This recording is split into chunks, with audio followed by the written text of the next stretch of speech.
Assalamualaikum warahmatullahi wabarakatuh.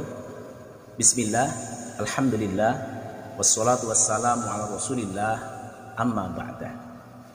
Sahabat usoli dimanapun anda berada, yang insya Allah selalu dirahmati oleh Allah subhanahu wa ta'ala, yang selalu saya banggakan, alhamdulillah, pada kesempatan kali ini saya akan berbagi tips. Saya akan memberikan sebuah tutorial bagaimana kita menjadi seorang muadzin yang baik. Kali ini saya akan membawakan lagu, yaitu lagu Ros. Perlu diketahui bahwasanya lagu Ros ini adalah lagu yang sangat masyhur, lagu yang sangat populer, lagu yang sangat terkenal khususnya di bumi Nusantara tercinta ini. Sahabat sekalian, perlu diketahui untuk menjadi seorang muadzin yang baik, untuk menjadi seorang muadzin yang bagus, untuk menjadi seorang muadzin yang handal, yang pertama kali harus diperhatikan adalah niat kita. Nawaitu kita. Niat kita adalah semata-mata mencari ridho Allah subhanahu wa ta'ala. Niat kita adalah semata-mata lillahi ta'ala. Insya Allah, kalau di awal niat kita adalah semata-mata mencari ridho Allah subhanahu wa ta'ala, nanti kita akan diberikan pahala oleh Allah subhanahu wa ta'ala. Allahumma amin ya rabbal alamin. Kemudian yang kedua adalah kita harus dalam keadaan suci. Tentunya di sini sebelum adzan kita harus suci dari hadas kecil maupun suci dari hadas besar. Kemudian yang ketiga adalah masalah suara. Seseorang muadzin suaranya harus bagus. Bukan hanya sekedar bisa bersuara lantang, bukan hanya sekedar bisa suara tinggi, bukan hanya sekedar bisa bersuara dengan keras, akan tetapi juga harus bisa bersuara dengan merdu, bisa bersuara dengan lembut. Kadang ada seseorang yang punya suara keras, bisa bersuara dengan tinggi, akan tetapi tidak merdu. Namun sebaliknya, juga ada seseorang yang halus suaranya, yang lembut suaranya, namun tidak bisa bersuara dengan lantang atau bersuara dengan nada yang tinggi. Jadi keduanya harus bisa. Ya, bisa bersuara dengan tinggi, juga bisa bersuara dengan lembut atau dengan suara yang merdu. Ini penting. Sahabat sekalian, kemudian yang keempat. Yang keempat adalah masalah nafas. Di samping kita belajar suara, tidak kalah penting bagi seorang muadzin harus bisa mengelola nafas. Mengelola nafas yang baik. Ada seseorang yang punya nafas pendek, juga ada seseorang yang punya nafas sedang, juga ada seseorang yang punya nafas panjang. Kalau nafas kita panjang, kita bisa mengatur lagu. Insya Allah kalau kita punya nafas panjang, lagunya bisa maksimal. Ini sangat penting. Makanya kedua ini, antara suara dengan nafas itu harus bisa berjalan semuanya. Memang butuh latihan yang kontinu, butuh latihan yang terus-menerus. Sahabat sekalian, kemudian yang kelima adalah harus fasih. Makhrajnya harus bagus, tajwidnya harus bagus, dan tahu artinya, tahu maknanya. Ketika kita adzan, apa misi daripada adzan tersebut? Makanya biar kita nanti dalam mengumandangkan adzan, kalau kita tahu artinya, pasti sangat tersentuh hati kita. Apalagi yang mendengarkan, suaranya sudah bagus, suaranya merdu, lantang, bisa suara tinggi, dan suaranya panjang. Itu bisa maksimal nantinya, insya Allah. Sahabat sekalian, kemudian yang keenam adalah ketika kita adzan. Ini sering sekali menjadi perhatian bagi seorang muadzin. Kadang mengucapkannya masih belum bisa membuka mulut ini. Bahasa Jawanya mingkem. Ini yang keenam adalah ketika kita adzan, kita harus buka mulut kita. Contoh misalkan, Allahu Akbar, Allahu Akbar, Allahu Akbar, Allahu Akbar. Ini jelas. Misalkan, Allahu Akbar, Allahu Akbar. Beda dengan Allahu Akbar,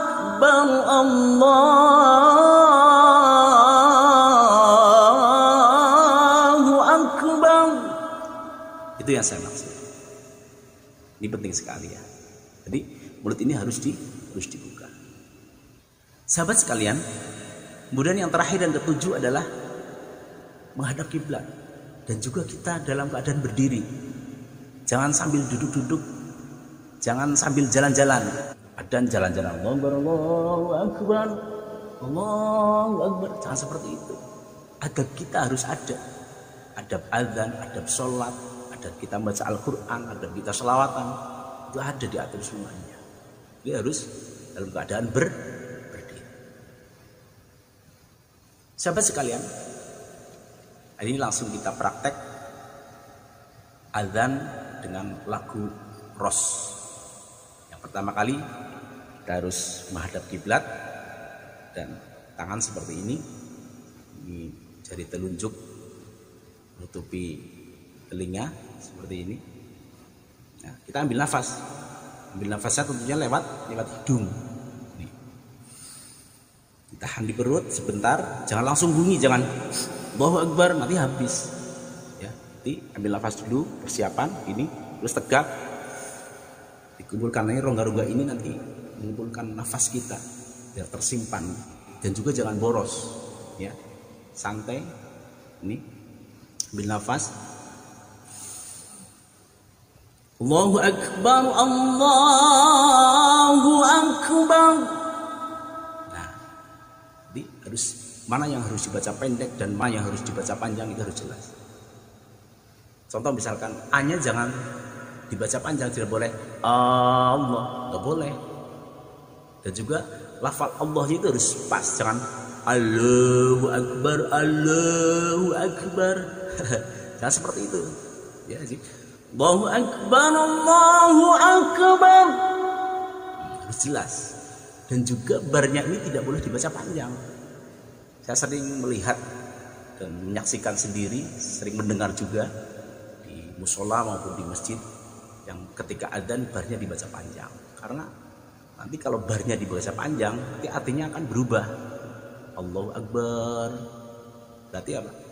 Allah Akbar itu artinya apa? Artinya adalah beduk. Masa Allah beduk? Surah Adzab nanti kita nggak boleh seperti itu. Harus pas seperti ya. Barnya dibaca pen. Allahu Akbar, Allahu Akbar. Bau, jangan bar, tapi bau. Kalau kita sering melihat kadang Allahu Akbar, Allahu Akbar. Nah, masa Allah beduk. Jangan dipanjangkan barnya. Ya. Allahu Akbar, Allahu Akbar. Posisi bau, ro, bau, jangan bar. Ya. Allahu Akbar, Allahu Akbar. Itu pendek. Jadi membedakan antara yang pertama dengan yang kedua, itu bedakan yang pertama lebih pendek, yang kedua lebih panjang. Kemudian yang kedua, seperti biasa tadi, ambil nafas lewat hidung, kumpulkan di perut, simpan di rongga dada seperti ini, ya. Udah kita bunyi. Allahu Akbar, Allahu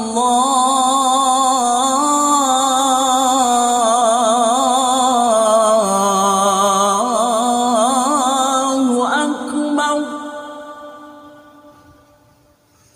Kemudian yang kedua adalah lafal asyhadu an la ilaha illallah. Ini sering saya mendengar dan menyaksikan sendiri. Ketika ada seorang muadzin, lafal asyhadu an la-nya itu dibaca pendek, padahal harus dibaca panjang. Kan asyhadu an la ilaha illallah.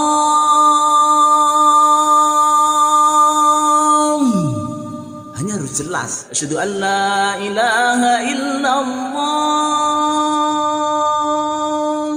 Mana hanya harus dijelaskan, harus jelas. Pelafalan huruf hanya itu harus jelas. Asyhadu an la, panjang, antara la pertama dan la kedua adalah panjang la yang pertama. Saya contohkan. Asyhadu an la ilaha illallah.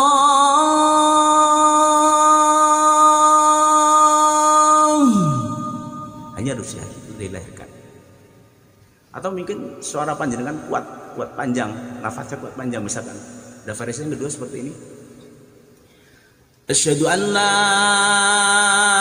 ilaha illallah.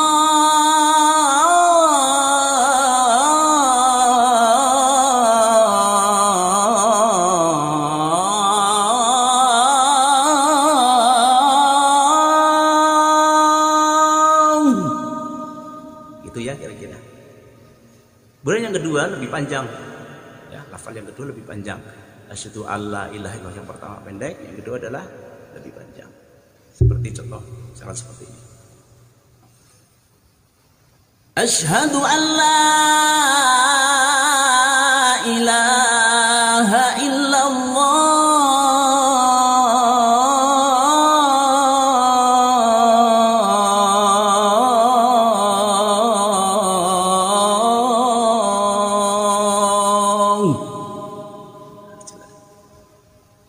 Kemudian lafal yang ketiga adalah asyhadu anna Muhammadar Rasulullah. Itu ada bacaan gunnah di situ. Yang pertama nun bertasydid, yang kedua adalah mim bertasydid. Dan terus antara gunnah yang pertama dengan gunnah yang kedua harus sama, harus seimbang. Jangan misalkan anna yang pertama panjang tapi mim yang kedua atau gunnah yang kedua lebih pendek. Dan sebaliknya seperti itu, tidak boleh, harus sama. Misalkan gini. Asyhadu anna Muhammadar Rasulullah.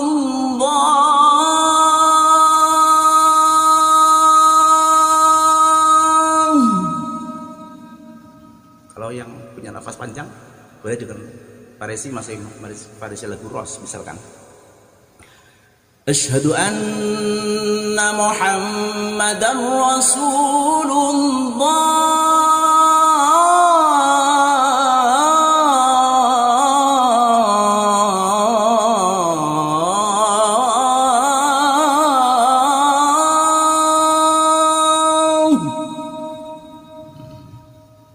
Dan yang kedua, asyhadu anna Muhammadar Rasulullah yang kedua lebih panjang daripada yang pertama.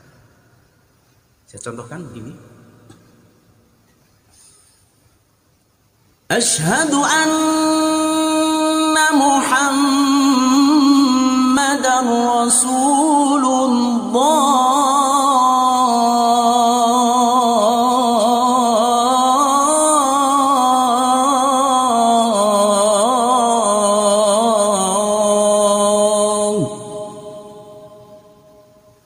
Begitu kurang lebihnya.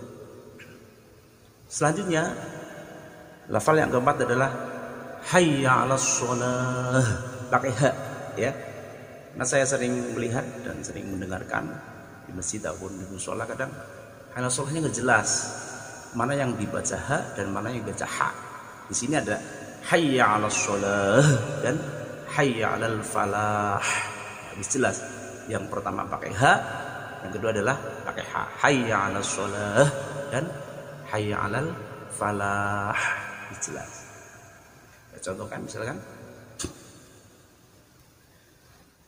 Hayya 'alas shalah.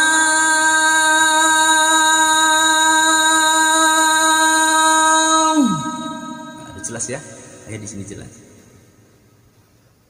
Yang kedua, hayya 'alas shalah.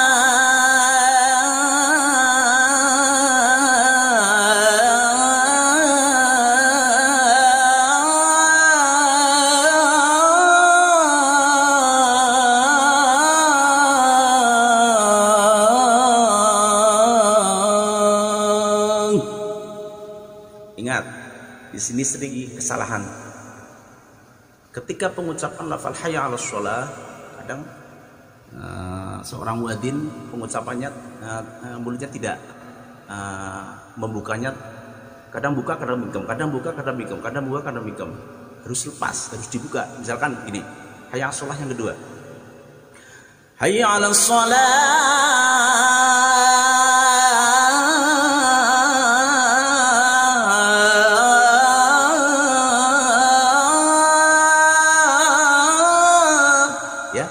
Jadi ini Jadi harus membuka terus, jangan sampai ya jangan nutup ininya aja.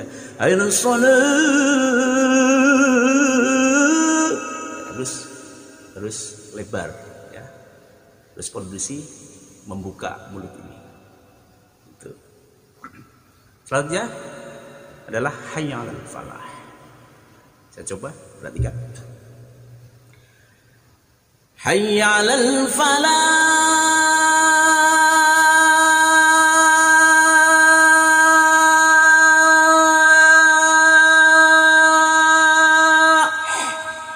Jelas. Ya. Yang kedua lebih panjang dari yang pertama. Ambil nafas dulu, lagi dulu seperti biasa. Kemudian kumpulan perut, kemudian keluarkan perlahan-lahan. Jangan langsung bunyi. Hayya 'alal falah.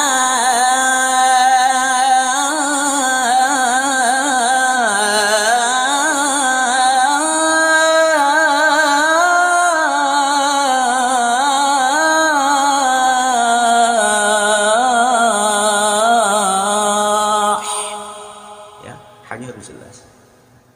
Kemudian selanjutnya adalah takbir, Allahu Akbar, Allahu Akbar. Sama seperti yang pertama. Allahu Akbar, Allahu Akbar. Bang. Terus yang terakhir ini yang jadi sering salah ya. Pengucapan lafal la ilaha illallah. Jangan sampai la. Nah, ini yang sering terjadi. Masa lam fathah le, enggak mungkin. Harus la itu. La ilaha illallah.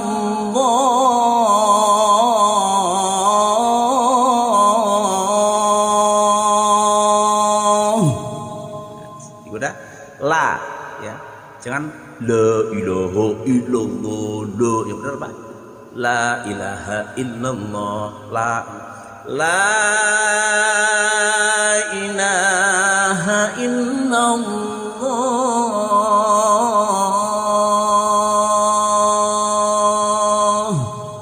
Habis itu kita doa ya. Allahumma rabb hadhihi da'wati tamah sampai selesai. Alhamdulillahirabbil alamin.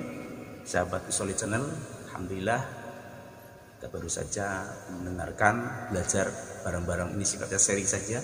Saya tidak menggurui kalian semuanya, saya juga masih belajar, masih harus banyak belajar. Insyaallah semoga bermanfaat untuk kita semuanya dan semoga kita mendapatkan pahala dari Allah Subhanahu wa taala.